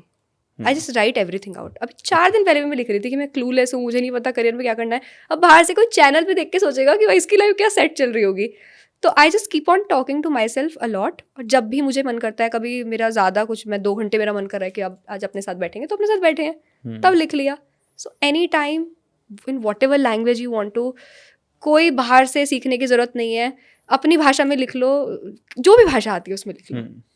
Just write it out, no fancy word, just talk to yourself. Amazing amazing amazing. एक चीज़ यहाँ पे थोड़ी सी बात करेंगे अबाउट, आपने भी थोड़ा छेड़ा उसको, सेल्फ लव और सेल्फिश होने में बीच में मुझे लगता है बहुत थिन लाइन है।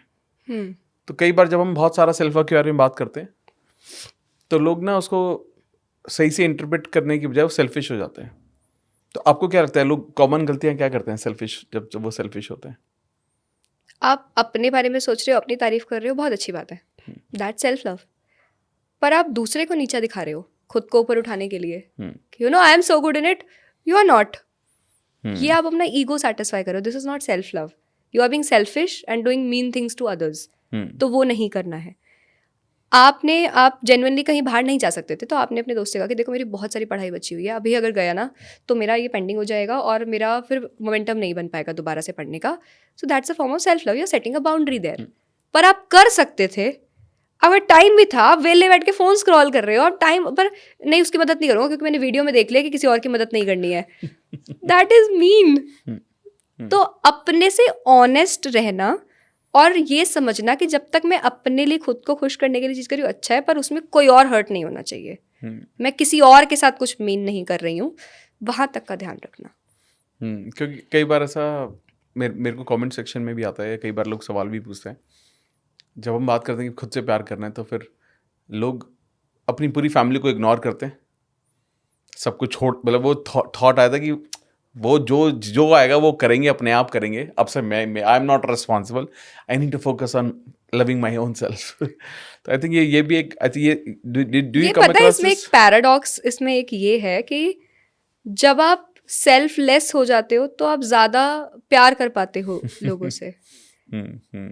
और अगर मैं ये सोचती हूँ कि ये ना जैसे मेरे पास भी बहुत सारे आते हैं, मैं भी अभी अपनी 1 साल पहले की वीडियो देख रही थी, लास्ट जनवरी मैंने बोला था be selfish, just think about your self, और खुद को अकेला कर लो, कोई कुछ काम बोले नहीं, क्योंकि सब अपने अपने बारे में सोच रहे हैं।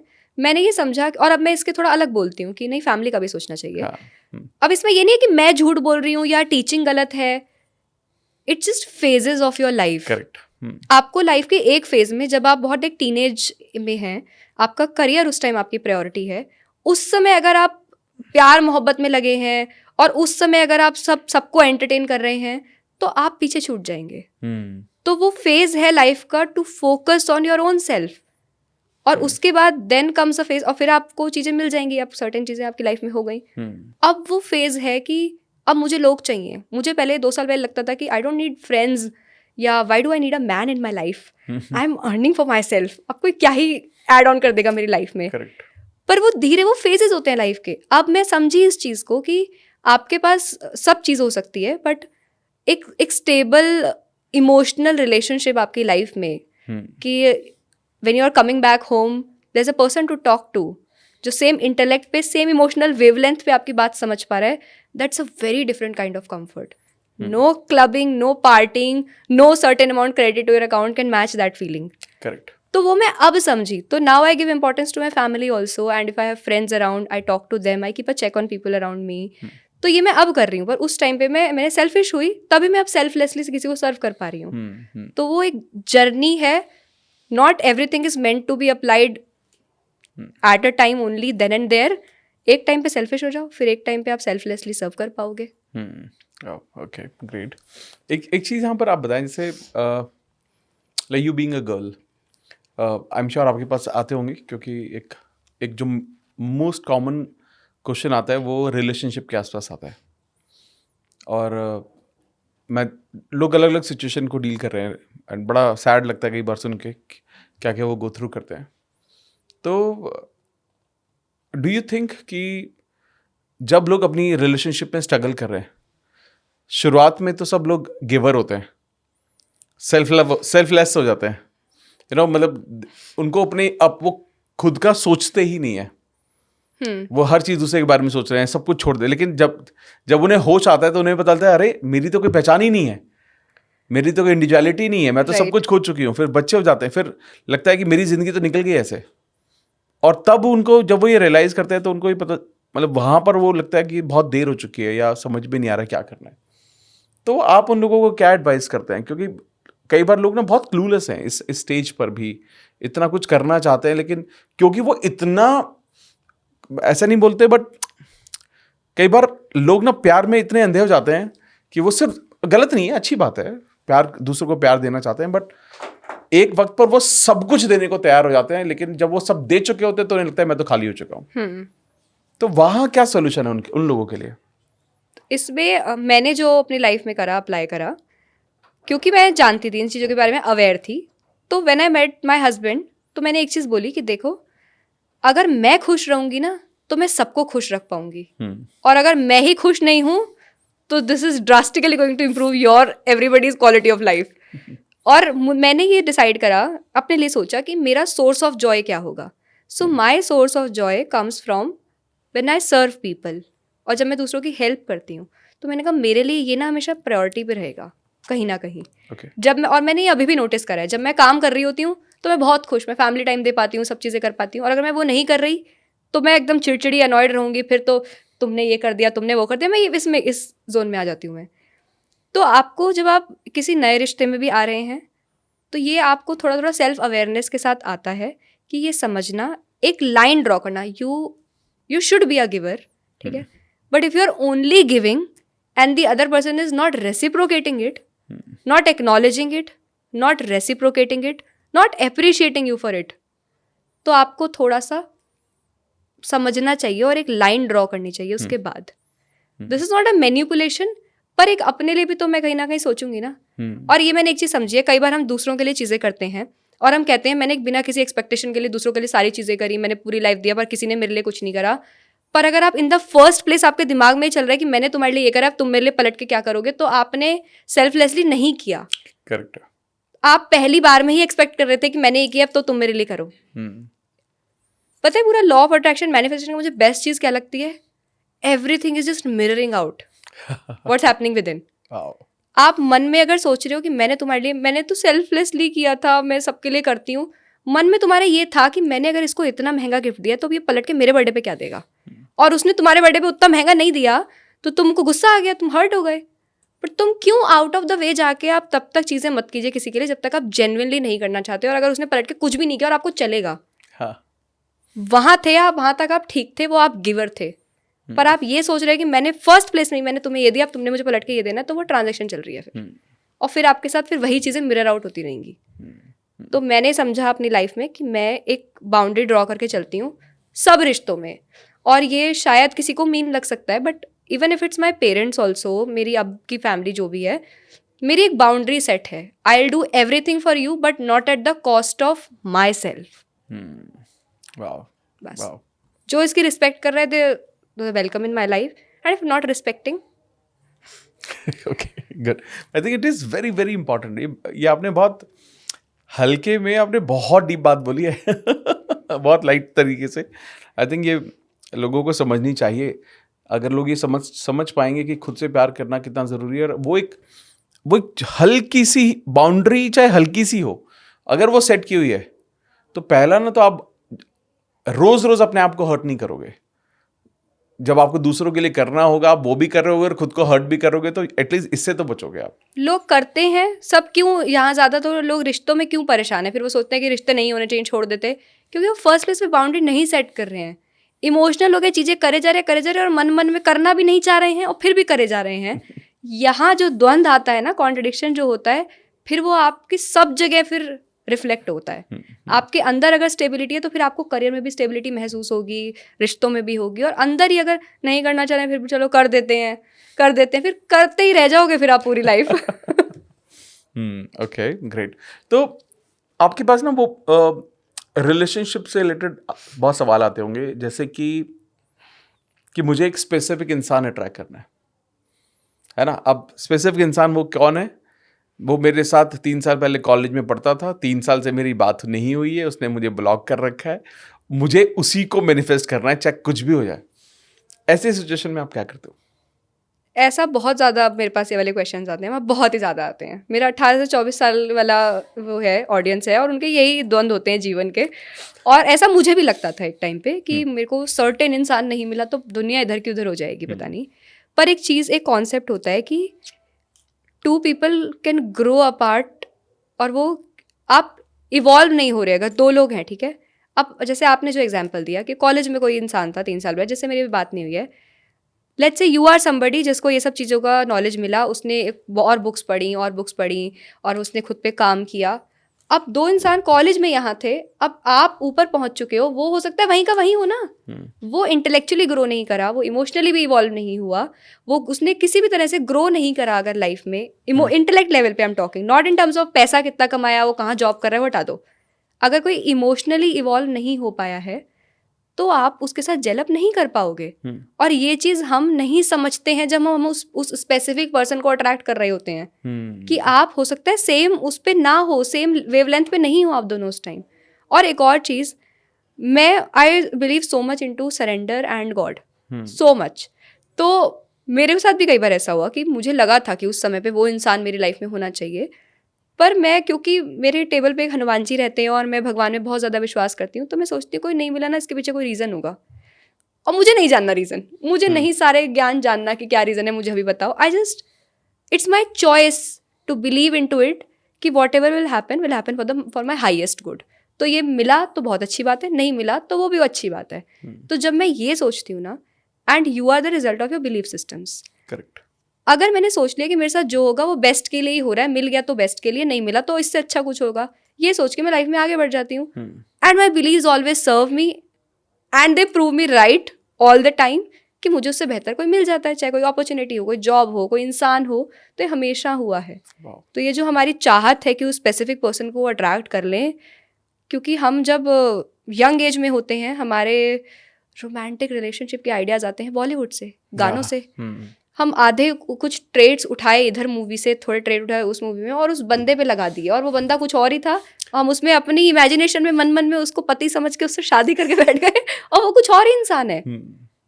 तो इसीलिए ना खुद पे काम करना, सेल्फ अवेयर होना इसलिए ज़रूरी है, ताकि आप एक क्लियर माइंड से, अनक्लटर माइंड से सोच पाते हो और जो इंसान जैसा है उसको वैसा देख पाते हो. ना कि मैं आपको एक अपने फिल्टर से देख रही हूँ. कि हम ना जब भी किसी स्पेसिफिक पर्सन को अट्रैक्ट करने का सोचते हैं तो हम उस पर्सन को अट्रैक्ट करने का नहीं सोचते हैं. उस पर्सन की एक इमेज जो मेरे दिमाग में है, हम उसे लाइफ में पाना चाहते हैं, पर वो मेरे दिमाग वाला पर्सन वो पर्सन नहीं है. वो कभी नहीं होता है. अब आपने अगर मुझे सोशल मीडिया पे देखा, एक वीडियो में देख के आपने मेरी एक इमेज बनाई होगी अपने दिमाग में, कि ये तो बहुत ही हो सकता है एकदम सेल्फ अवेयर हो और ये इसको सब क्लैरिटी होगी लाइफ में. अब मैं आपसे आके बात करूँ, मैं बताऊँ कि अमित मुझे कोई क्लैरिटी नहीं है लाइफ में, क्या करना है आगे. अब आप मुझसे थोड़ा सा डिसअपॉइंट फील करोगे कभी कभी कि मैंने तो इसको कुछ और देखा था सोशल मीडिया, तो कुछ और निकली. तो ये मेरी प्रॉब्लम नहीं है ना, आपने मेरे दिमाग में इमेज क्यों बनाई मेरी. करेक्ट. अब मैं वो इमेज से जब मैच नहीं करूंगी तो आपको डिसअपॉइंटमेंट होगा उसके बाद.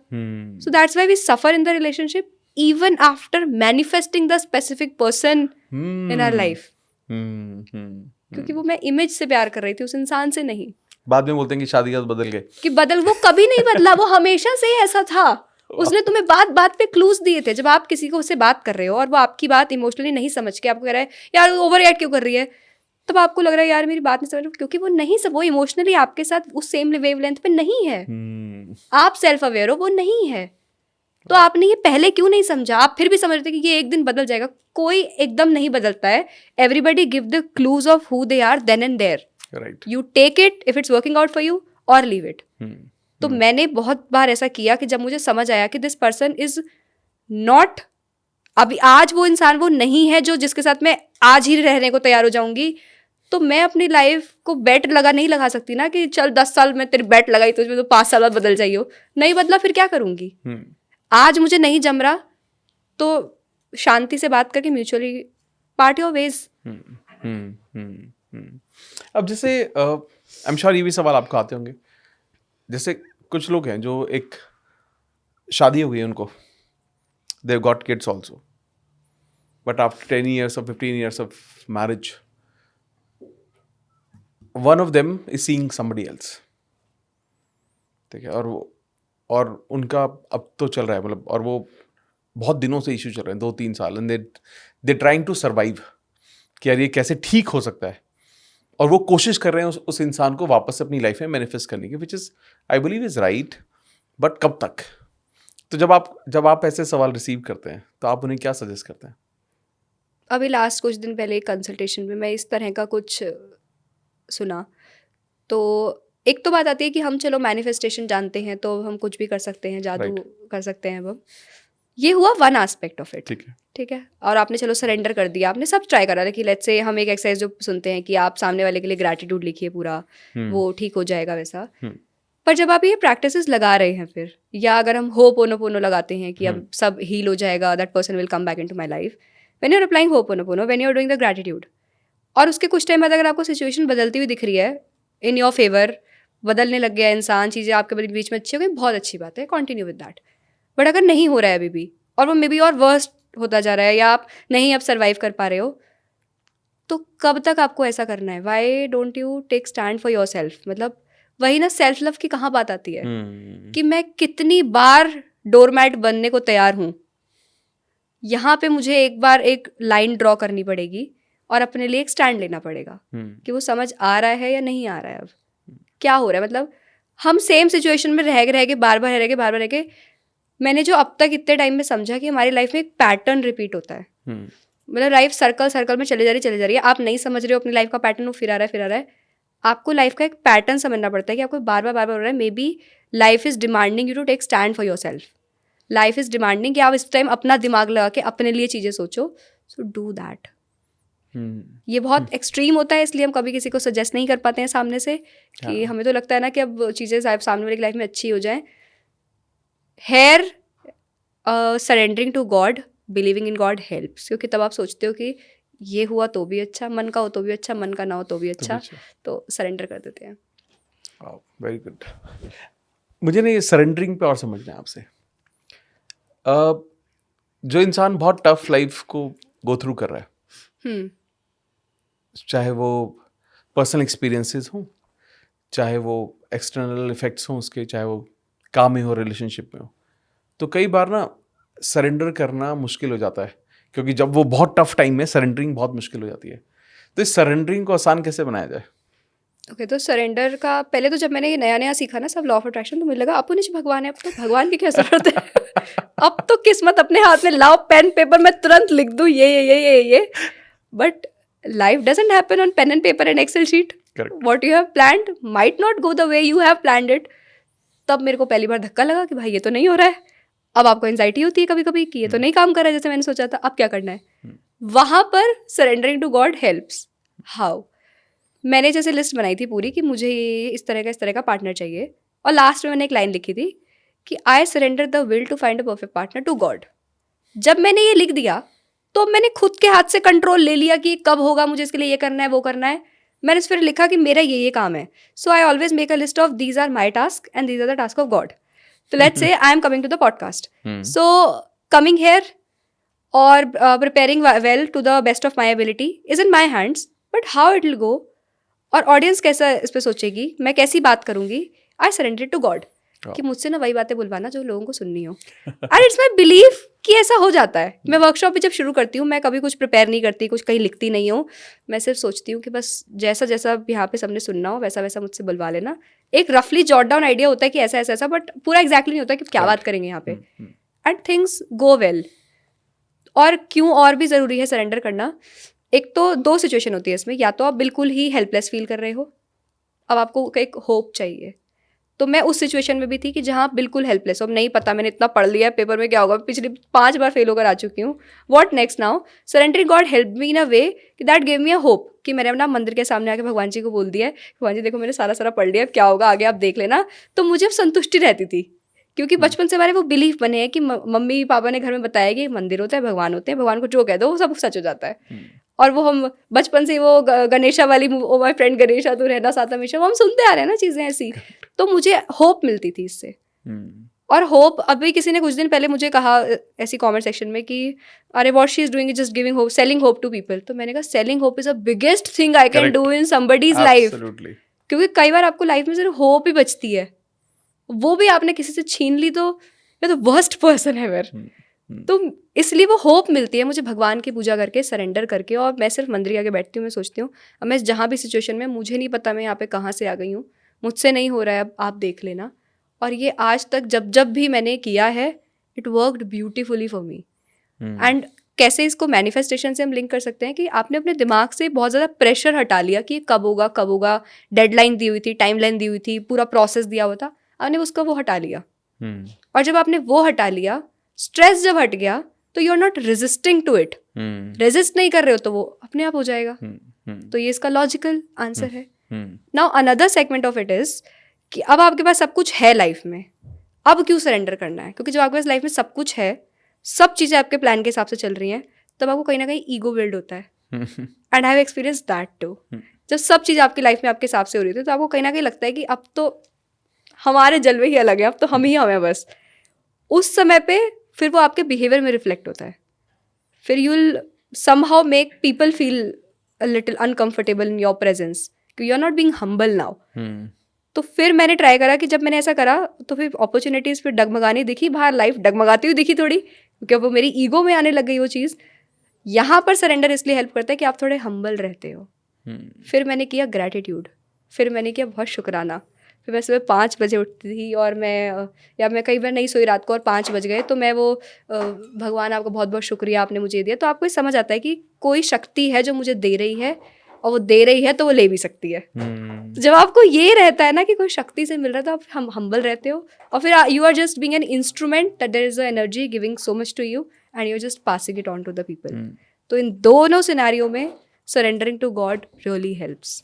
वाह, अब आई थिंक सरेंडरिंग को जिस तरह से आपने समझाया, मैंने पहली बार इतना डिटेल में और बहुत क्लियरली समझ में आया, और thank you for this, special thank you for this, thank you. And I am sure बहुत सारे लोग इस पार्ट का वेट कर रहे होंगे कि ये पार्ट आए और हम समझे। अमेजिंगली, बहुत अच्छे से एक्सप्लेन किया आपने। एक और एस्पेक्ट है जो आई थिंक मुझे लगता है बहुत इंपॉर्टेंट है, वो है फॉरगिवनेस का। और लोगों के लिए तो मुश्किल, यही सबसे मुश्किल काम बहुत मुश्किल है ना? तो इसको इस जर्नी को फॉरगिवनेस के थ्रू आसान कैसे बनाया जाए? Forgiveness is further bifurcated into 3 parts. First, forgiving to others. किसी ने मेरे साथ कुछ गलत किया बचपन में, बड़े होके लोग इसको होल्ड करके रखते हैं life long. So first is this. Second is seeking forgiveness from others. आप भी नोइंगली अननोइंगली बहुत लोगों को हर्ट कर देते हैं बहुत बार। जब आप कहते हैं मेरा तो वो मतलब नहीं था, पर किया ना, हमें नहीं जानना आपका मतलब था नहीं था, किया ना, पर सामने वाला हर्ट हो गया ना, कोई आपकी वजह से रात को नहीं सो पाया ना, तो that will add to your bad karma, that will come back to you. तो seek forgiveness for that. Third is self forgiveness.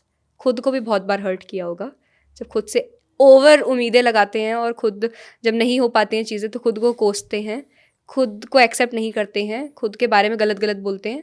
तो वो फर्स्ट वाला जब आता है कि फॉरगिविंग अदर्स, उसको लोग कैसे कैरी करते हैं। So there was a girl came in my workshop. वो आई और उन्होंने कहा कि शी एक्चुअली मेंशन, मैंने कभी इसको टेस्टिमोनियल किसी से शेयर नहीं करा क्योंकि वो बहुत उनका पर्सनल मुद्दा था। तो वो कह रही कि मैं ना सुसाइड कमिट करने वाली थी, I was so done with life, पर मेरी बहन ने पता नहीं कैसे, कह रही मैं एक दिन छत पे गई, मैंने कहा कोई भगवान है तो मुझे हेल्प करे, और कह रही उस दिन बस मेरी बहन ने आपकी वर्कशॉप खरीदी और फिर उसको कहीं जाना पड़ गया तो उसने कहा पैसे दिए हुए तो तू देख लियो। तो मैंने सोचा चलो सुन लेती हूँ।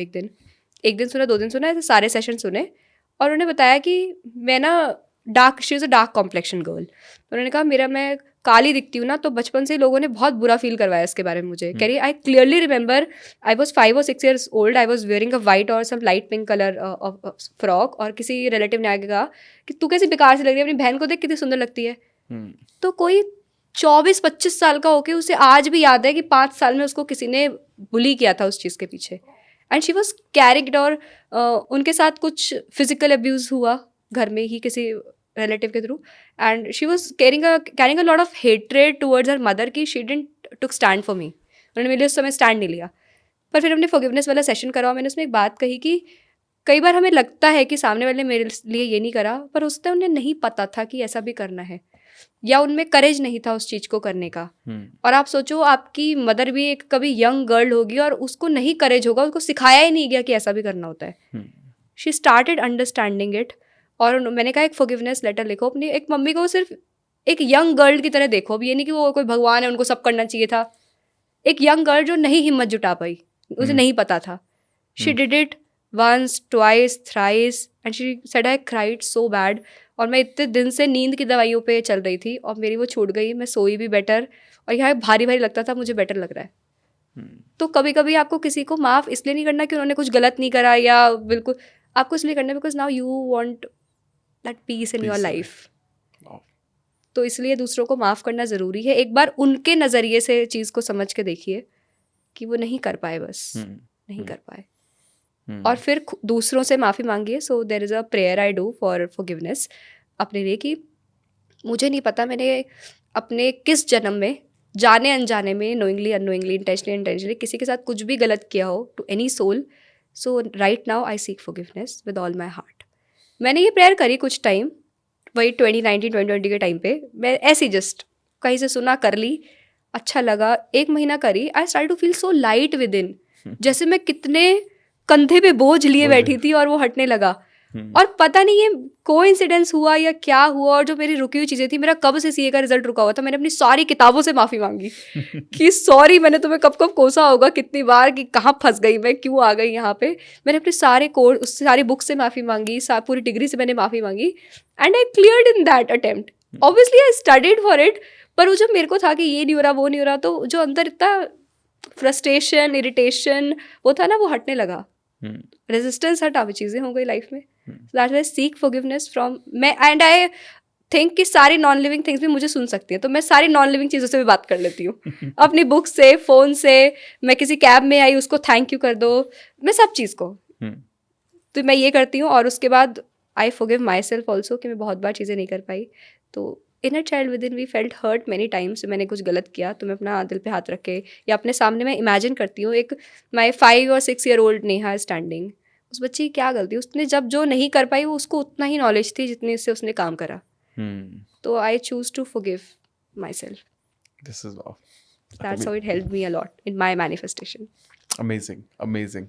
आई थिंक ये भी बहुत इंपॉर्टेंट हिस्सा है, क्योंकि वो जो लोग पुराना कैरी फॉरवर्ड तो कर ही रहे ना, और कहीं ना कहीं अगर आज वो किसी ऐसी सिचुएशन में है जहाँ उन्हें किसी तरह का चैलेंज महसूस हो रहा है या कुछ, वो वहाँ नहीं है जहाँ होना चाहते हैं, तो वो कुछ ना कुछ पहले की चीज़ों को उठाकर वो ब्लेम भी करते हैं, है ना।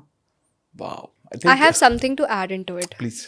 फॉरगिवनेस वाली बात जब आती है, how it help me in my manifesting my life partner is, मैंने कुछ दिन ऐसा किया कि मेरे पास हनुमान जी हैं, तो मैं उनके सामने बैठ के I choose to forgive all the men in my life. मैंने ये किया क्योंकि मैं समझ रही थी कि why my relationships, romantic relationships are not working out. उस दौरान मैंने समझा कि I am somehow carrying a lot of disappointment for my father, he didn't do this this this this, ये नहीं करा, ये नहीं करा। और जो आपका रिश्ता आपके मम्मी और पापा से होता है, जैसे बीइंग अ गर्ल मेरा जो रिश्ता मेरे फादर से है, वही मैं अट्रैक्ट करूंगी अपने लाइफ पार्टनर के रूप में, कि जो मेरे वहाँ पर ट्रॉमास रिजॉल्व नहीं हुए ना, वो यहाँ होंगे रिजॉल्व। तभी लोगों के जो स्पेस होगा वो आप फिलफिल, हाँ, वो यहाँ से होगा। तभी जिनके फादर कभी किसी के इमोशनली अनअवेलेबल होते हैं, she seek for a man older than her, कि वो पापा वाली कमी पूरी कर देगा। You need to heal yourself first, seek forgiveness, कि वो खाली जगह कोई नहीं भर सकता, मुझे ही भरनी है। तो उसके लिए मुझे पहले अपने पेरेंट्स को माफ़ करना है जो वो नहीं कर पाए। उसके बाद जो भी मेन को मैंने डेट करा, तो हम कई बार ना बहुत हेटरेड कैरी करते हैं कि मेरे एक्स ने ये करा, मेरे एक्स ने वो करा। वो मुझे वही शीशा दिखाने आया था जो मैं पैटर्न नहीं समझ रही थी। So it was not his fault what he did. तो मैंने सबको माफ़ किया कि मुझे नहीं पता वो मेरा लाइफ का क्या पैटर्न सिखाने मुझे आए थे। Maybe I was not accepting myself completely and I was seeking the external validation, इसलिए and I was being over dependent on them and I was not setting boundaries. तभी ये चीज़ें repeat हो रही थी, pattern repeat हो रहे थे। तो मैंने ये समझ के, जब इसके मैं लॉजिक समझ पाई, तो it was easy for me to forgive them also. तो मैंने उन्हें माफ़ करा। जो भी मैन मेरी लाइफ में किसी भी रूप में रहे हैं, पहले मैंने उन्हें माफ़ करा, फिर मैंने सबके लिए ग्रैटिट्यूड करा कि उन्होंने मुझे क्या क्या सिखाया। मैं अपने किसी भी मेंटोर से मिली, उसने मुझे क्या सिखाया, मेरे डैड ने मेरे लिए क्या क्या चीज़ें अच्छी करी, मैंने बहुत सारा फिर एप्रिसिएशन, ग्रैटिट्यूड करा उनके लिए। And I did this exercise, और ये करके मेरे को 15-16 दिन हुए। एंड पता नहीं कहाँ से, मतलब आई मैसेज्ड माई पार्टनर, ऐसे इंस्टाग्राम पे हम कब से कनेक्टेड थे, हमने कभी बात नहीं करी थी। ऐसे उन्होंने कोई स्टोरी डाली, मैंने मैसेज करा, we started talking and it just went so smooth. तो मे बी आपकी लाइफ में जब चीज़ें नहीं आ रही हैं, so you are being the block in your manifestation. So forgiveness and gratitude is magical. Wow. तो do you follow any practice on specifically on gratitude जो लोग डेली लाइफ में यूज़ कर सकते हैं? मैं जैसे कल ना 13th को अभी हमारा लोहड़ी फंक्शन था and I was not feeling well, मतलब अभी भी मेरे आवाज़ से लग रहा है कि I am not feeling well. तो मेरे को ऐसे लग रहा था, तो मेरे को कभी भी जब ऐसे लग रहा होता है ना, तो I start thanking my body for it. जैसे मुझे अगर बॉडी में अच्छा फील नहीं हो रहा, तो मैं थैंक यू करूँगी अपनी बॉडी को। या कई बार जब मेरे को हेयर फॉल बीच में बहुत ज़्यादा हो रहा था, तो आई एवरी डे, मतलब मैं ये नहीं सोचती कि उस समय मेरी लाइफ में क्या हो रहा है, मैं एक्सटर्नल रियलिटी को थोड़ा सा साइड रख के I express gratitude for what I want to have in life. तो मैं वो करती हूँ पहले तो इससे आपका ध्यान उससे हटता है कि क्या नहीं है, और आप प्रेजेंट टेंस में एक्चुअली प्रेजेंट में आकर उस चीज़ के लिए ग्रैटिट्यूड कर रहे हो, imagining as if it is in your life. Having said that, people will say, जो नया नया करेगा कि हमें ये झूठ लग रहा है, हमें नहीं कर पा रहे हैं चीज़ें, तो आप इसके लिए पहले जो है चीज़ें, तो मैं अपने आसपास देखती हूँ क्या क्या चीज़ें हैं। तो मैं ऐसी कभी कभी ऐसा फ़न करती हूँ, मुझे 50 चीज़ें ढूंढनी है जिसके लिए मैं ग्रेटफुल हूँ, ऐसी फ़न। तो I never do it as a task कि oh my God I have to think the gratitude.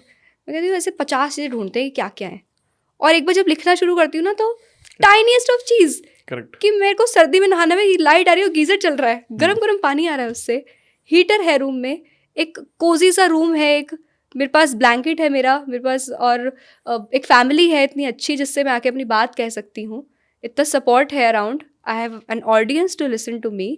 तो मैं फिर टाइनीएस्ट ऑफ चीज़ भी ढूंढती हूँ कि मैं कैब से मुझे क्लियर रोड मिली, वाह I got the clear road, वरना 2 घंटे ट्रैफिक में फंसना आसान बात है क्या? तो I write gratitude for the tiniest of thing that time, और फिर I start to feel good.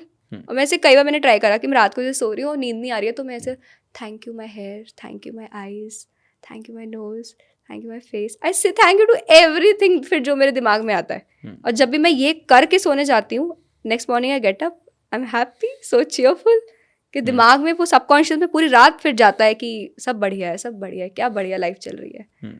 से इट आउट ऑफन।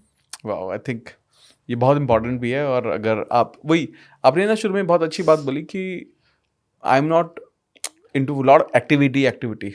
अगर हम लोग इन चीज़ों को अपनी लाइफ का पार्ट बना लेंगे, आई थिंक वो ज़्यादा इम्पैक्टफुल होता है, राइट, है ना, क्योंकि वो आपकी वे ऑफ लाइफ बन जाता है। फिर आप उसी को जीते हो हर रोज़, सबकॉन्शियसली हर वक्त आप उसी जोन में हो, फिर आपको कुछ करने की ज़रूरत नहीं पड़ती है ना। अमेजिंग। आई थिंक मुझे ऐसा लगता है कि ये जो सेशन था ना, ये बहुत सारे लोगों की ज़रूरत थी।